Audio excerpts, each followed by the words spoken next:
Jet বিমান তৈরি করে তাক লাগিয়ে দিচ্ছে, যুদ্ধ বিমান তৈরি করে তাক লাগিয়ে দিচ্ছে, ড্রোন তৈরি করে তাক অ্যালুমিনিয়াম দিয়ে প্রোটোটাইপ একটা কপ্টার বানিয়ে সারা দেশ তোলপাড় করে দিয়েছি। যে আমরা অনেক গঠিত হওয়া উচিত, কেননা আমরা পৃথিবীর এবং দেখিয়ে দিয়েছি। আসসালামু আলাইকুম। পৃথিবীর যে যেখান থেকে আমার এই ভিডিওটা দেখছেন সবাইকে জানাচ্ছি শুভেচ্ছা অভিনন্দন। কিছুদিন আগে আমাদের মানিকগঞ্জের জুলহাস নামে একটা ছেলে, সে একটা হেলিকপ্টার যে বলি, বিমান বলি, যাই বলি, সে তৈরি করে আকাশে উড়িয়েছে। আমাদের কি উচিত এতে গর্ববোধ করা নাকি লজ্জিত হওয়া? কেননা পৃথিবী যেখানে আপনার জেট বিমান তৈরি করে পৃথিবীকে তাক লাগিয়ে দিচ্ছে, সেখানে আমরা একটা অ্যালুমিনিয়াম লোহা দিয়ে স্যালো ইঞ্জিন দিয়ে একজন বহনকারী বিমান বানিয়ে আমরা এত সাড়া ফেলে দিলাম। সেরা গণমাধ্যমগুলো এটা নিয়ে ফলাও করে রিপোর্ট করছে। এতে কি আমাদের গর্বিত হওয়া উচিত নাকি লজ্জিত হওয়া উচিত? এই বিষয়ে আজকে আমি কিছু কথা বলবো। দেখুন, এতে চোখে আঙ্গুল দিয়ে দেখিয়ে দিল যে আমরা বহির্বিশ্ব থেকে 120 বছর পিছিয়ে আছি।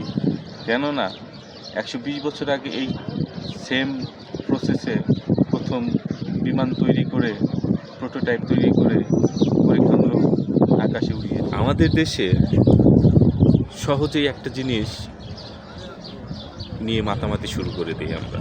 কেননা আমাদের হাতের কাছে আশপাশে সেরকম কোনো রেকর্ড নেই, যার ফলে আমরা সহজেই আমাদের যাই করি না কেন সেটাই রেকর্ড। একজন ক্রিকেটার যদি তার জীবনের সেরা ইনিংসটা খেলে, একটা শতক করে, তার জীবনে সেটাই আমাদের দেশের ইতিহাসে সেটাই সর্বোচ্চ রেকর্ড হয়ে যায়। কেননা তার আগে কোনো ক্রিকেটার কিংবা কোনো প্লেয়ার এরকম রেকর্ড করে নেই, যার ফলে একটা রেকর্ড হয়ে যায়। ঠিক তেমনই আমাদের দেশে বড় বড় বিশ্ববিদ্যালয় থাকতেও আমাদের দেশের ওই রকম প্রযুক্তি থাকা সত্ত্বেও একটা বিমান তৈরি করে আকাশে উড়াতে পারে নাই।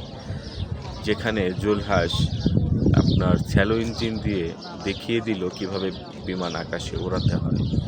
এতে যেমন গর্বিত হওয়ার উপলক্ষ রয়েছে, ঠিক তেমনই লজ্জিত হওয়ার উপলক্ষ আছে। কেননা পৃথিবী তো এগিয়ে গেছে, আমরা তো শুধু পিছিয়ে রয়েছি।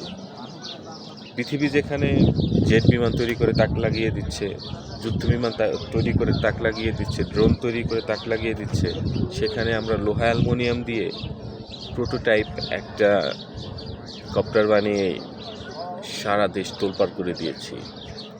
যে আমরা অনেক দূর এগিয়ে গিয়েছি আমাদের প্রযুক্তিতে। না, আসলে আমাদের একটি লজ্জিত হওয়া উচিত।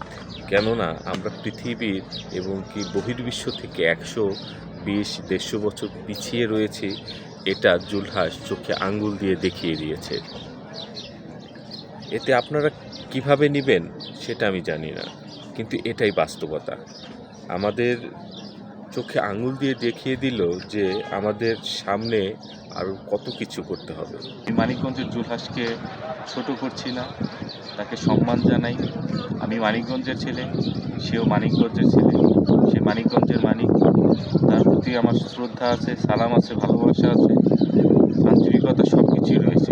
আমাদের দেশে বস্তা পচা রাজনীতির কারণে একদল খেয়ে যায় আর একদল খাওয়ার কারণে আমাদের দেশের মেধাগুলো কিন্তু কখনোই, যুগে যুগে অনেক মেধাবী এসেছে, কিন্তু তারা দেশের জন্য কোনো কিছু করতে পারে নাই।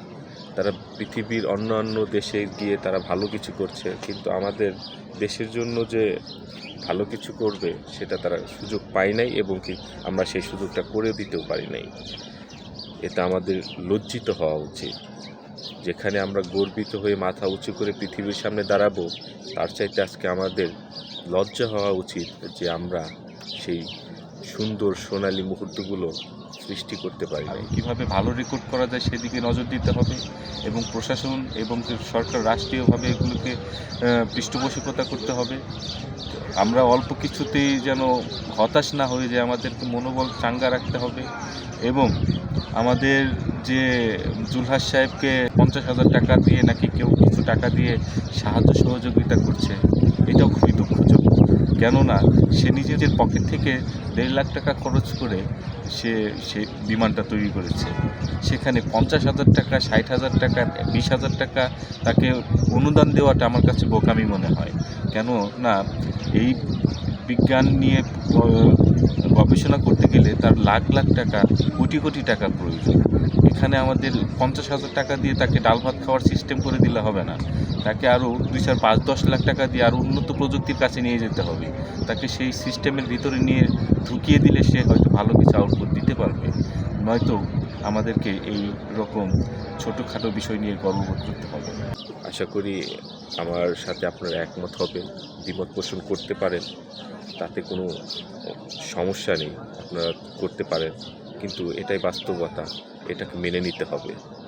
আমাদেরকে অনেক দূর এগিয়ে যেতে হবে। এই বিষয়টা কি লজ্জার নাকি এই বিষয়টা গর্বের?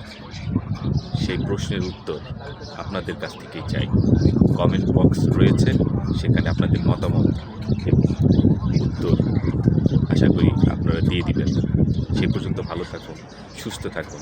আল্লাহ হাফেজ।